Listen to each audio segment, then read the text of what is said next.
Bonjour à tous et bienvenue sur Ma Clé de 12. Je suis ravi de vous retrouver chez Gamma Speed Shop avec Maxime pour vous présenter une mise à jour du projet Bijou et donc de cette magnifique 206cc.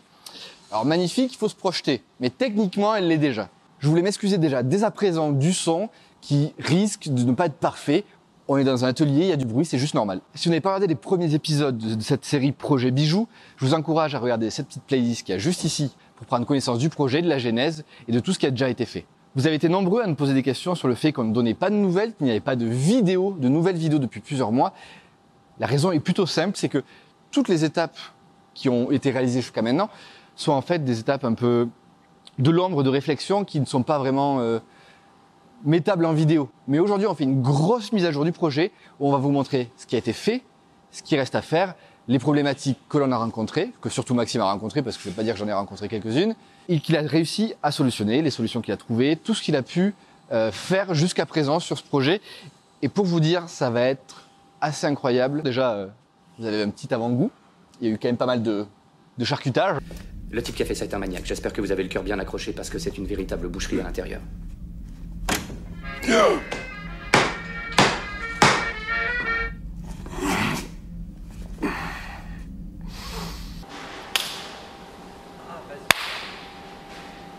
Tu sens qu'il a des problèmes quand même, quoi. Le gars vient de se blesser en faisant le clap, quoi. Et je peux pas faire grand chose. Enfin, voilà, c'est comme ça. Oh Louis.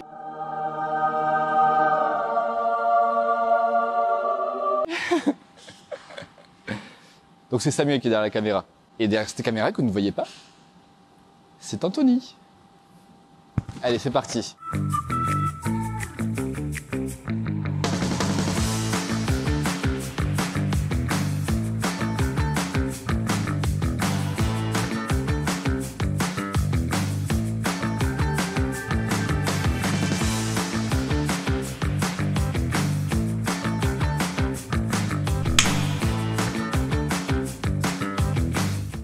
J'ai discuté avec toi un petit peu avant la vidéo et en gros tu me disais que ce qui te plaît dans le projet c'est aussi en gros toute la partie réflexion et conceptualisation du projet. Clairement cette première partie de projet a été consacrée à ça. Il a fallu beaucoup calculer, beaucoup mesurer et du coup c'est vrai qu'on n'a pas fait beaucoup d'épisodes autour de ça, mais là tu arrives à une étape qui est vraiment visuelle. Mais avant de parler de l'étape qui va arriver, je veux bien que tu fasses un peu le tour de la voiture avec nous et que tu nous montres ce qui a été fait jusqu'à présent. Ouais, sans souci.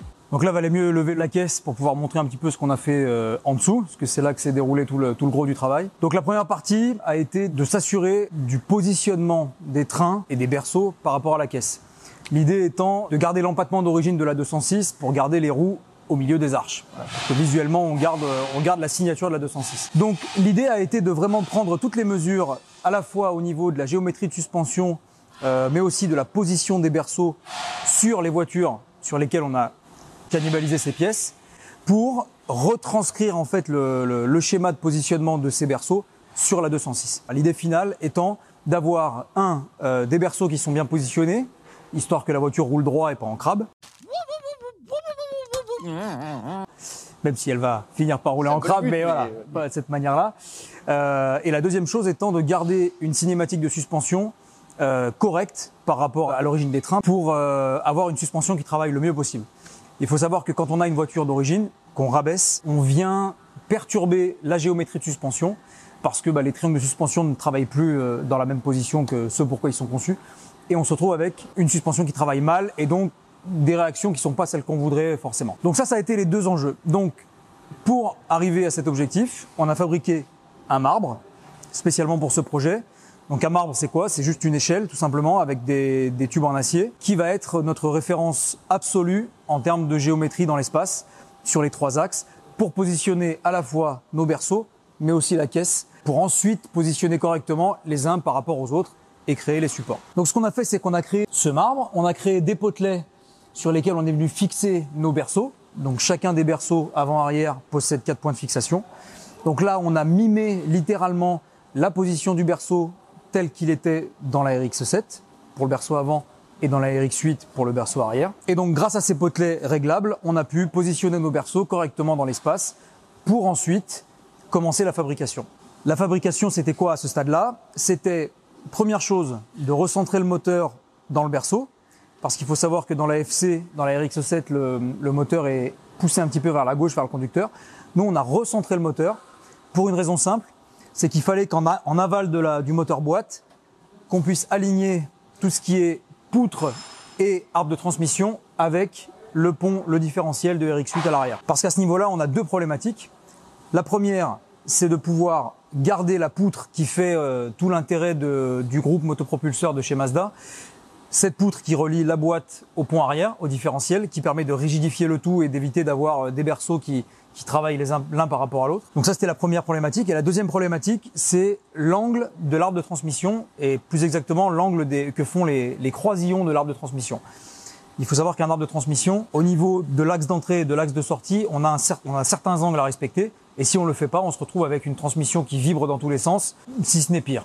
Donc le résultat de ça, c'est qu'on a passé énormément de temps à prendre des mesures laser sur donc les voitures sources. Beaucoup de temps ensuite de mesures et de positionnement sur le marbre, parce qu'on rappelle qu'il faut vraiment être très très bien positionné, très bien aligné sur X, Y, Z en 3 dimensions, pour seulement ensuite donc modifier la poutre de RX8 qu'on a là, puisqu'on rappelle qu'on a de RX8 le berceau arrière, mais aussi la transmission, la boîte 5 vitesses, et la poutre. Donc la poutre, on a dû la raccourcir de 10 cm, puisque l'empattement de...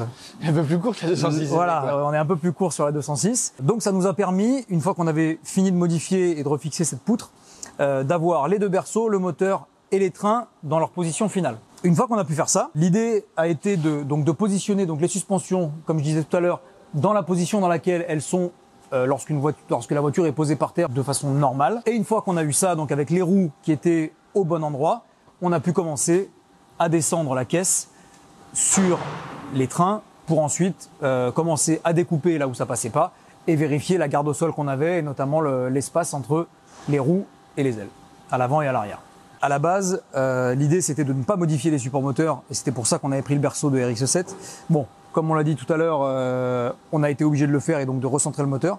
Donc pour ça, on a modifié le support droit d'origine et on a refabriqué à partir de zéro avec de la tôle en 5 mm d'acier le support gauche, tout en gardant, élément important, les cylindres blocs d'origine mais de chez Mazda Competition pour à la fois avoir un peu plus de rigidité au niveau des supports moteurs qu'à l'origine, sans passer sur du support rigide type support alu et qui vont transmettre énormément de vibrations à la caisse. C'est pas tant pour le confort, mais c'est que qui dit vibration dit fatigue des matériaux et donc on peut se retrouver avec des pièces qui cassent et ça on n'en veut pas. D'où le fait de garder quand même des vrais cylindres blocs et non pas des supports rigides. Voilà. Ok. Donc l'étape d'après a été de descendre la caisse sur le marbre et puis sortir la disqueuse et voir où ça coince. Voilà.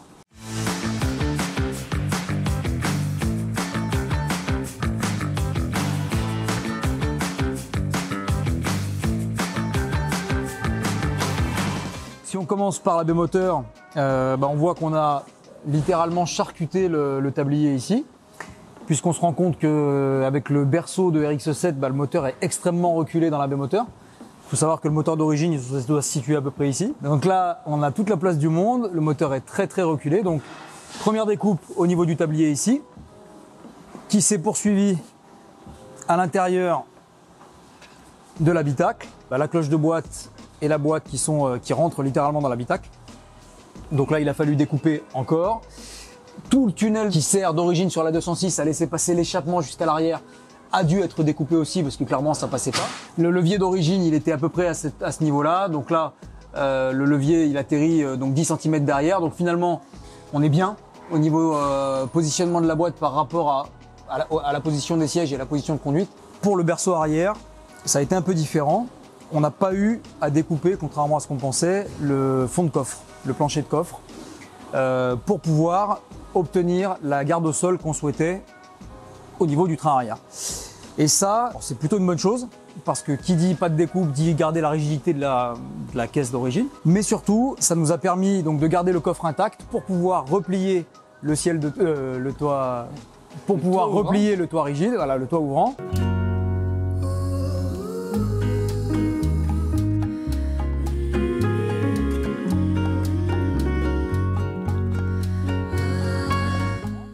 Puisque c'était un prérequis de base. C'était chiant. Et donc, la seule solution pour réaliser ça, c'est de se débarrasser complètement des suspensions d'origine de la RX8. Il faut savoir que sur la RX8, les suspensions, elles montent verticalement comme ça, jusqu'à peu près ici, comme sur beaucoup de voitures. Sauf que si nous, on gardait ces pièces-là, on aurait dû refabriquer des tourelles qui allaient manger de la place dans le coffre. Et là, le toit ouvrant, c'était terminé. Wait. It's the Italians. Finito. Finito. Donc ce qu'on va faire nous à la place, on va utiliser un système de cantilever. C'est-à-dire qu'on va créer des biellettes qui vont ensuite venir appuyer contre des balanciers. Et ces deux balanciers vont venir actionner des amortisseurs qui vont se trouver ici, en long comme ça, qui vont se faire face comme ça, et qui seront fixés sur le berceau.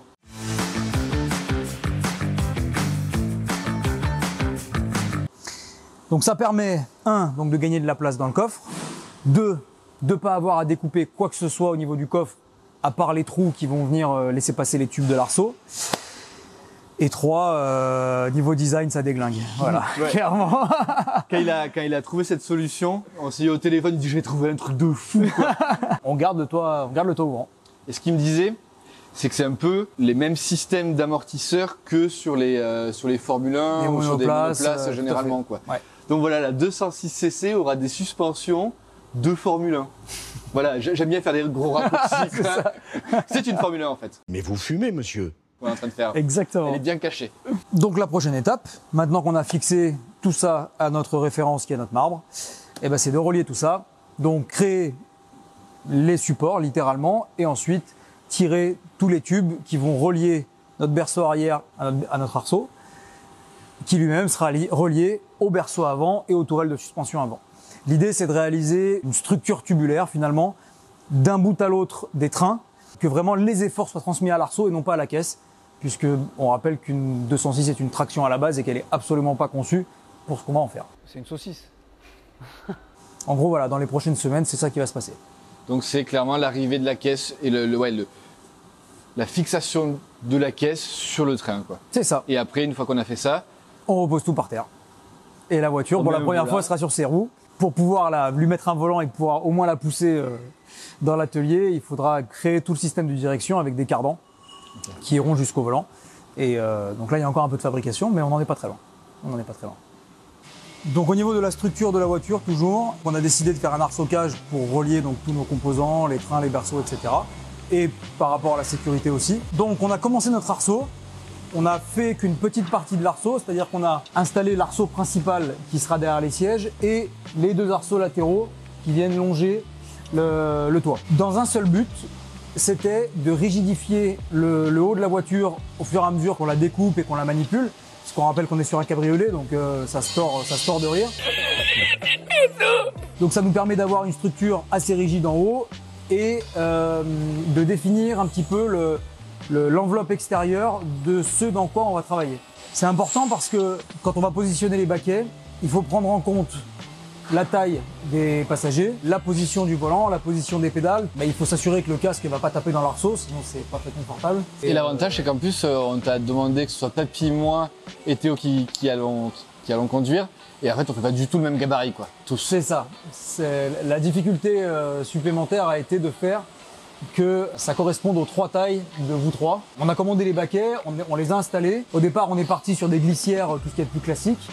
Sauf qu'on s'est rendu compte que par rapport à la taille de Théo,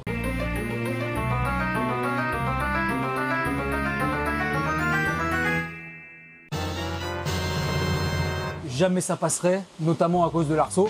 Parce qu'avec un casque plus l'arceau, clairement, c'était plus bon. Donc on va devoir encore une fois faire du sur-mesure.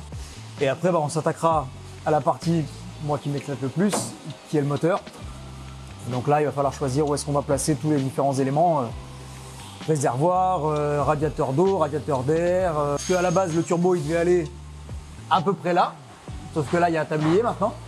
Donc est-ce qu'on découpe encore plus et on le laisse là? Est-ce qu'on refait un collecteur d'échappement et on vient le placer un peu plus devant? Tout ça, c'est encore à définir. Mais c'est pour les prochains épisodes. Ce sera pour le prochain épisode.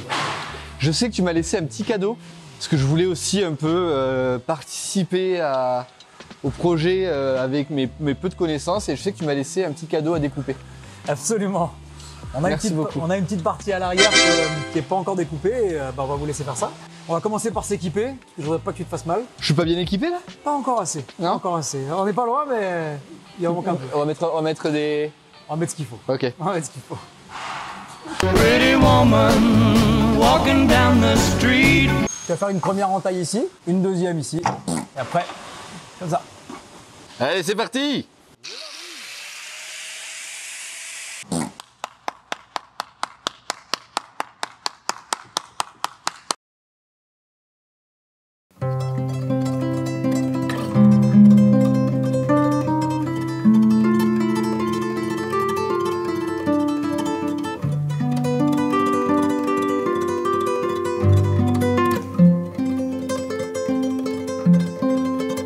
Comme dans du beurre.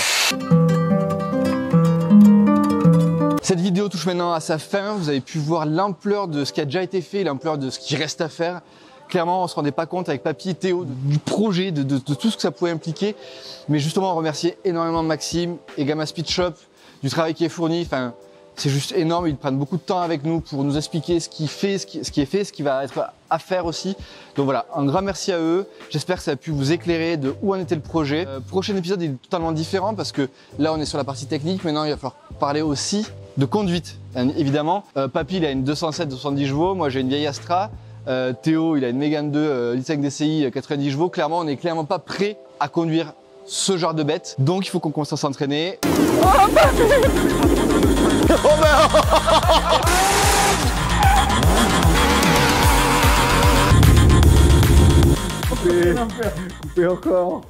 Vous le savez tous, rouler sur circuit, ça coûte très cher. Donc on va s'entraîner sur simulateur avec un professeur et pas n'importe lequel, en la personne de Nicolas Delorme. Si vous ne le connaissez pas, tapez sur internet, pas besoin de faire son CV. Je vous laisse vérifier, vous allez voir, c'est assez lourd.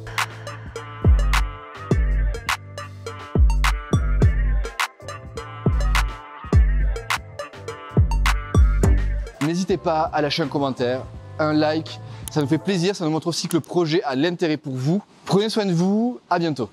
Bisous. Bijoux. C'est le projet Bijoux. Ouais. Voilà. Comme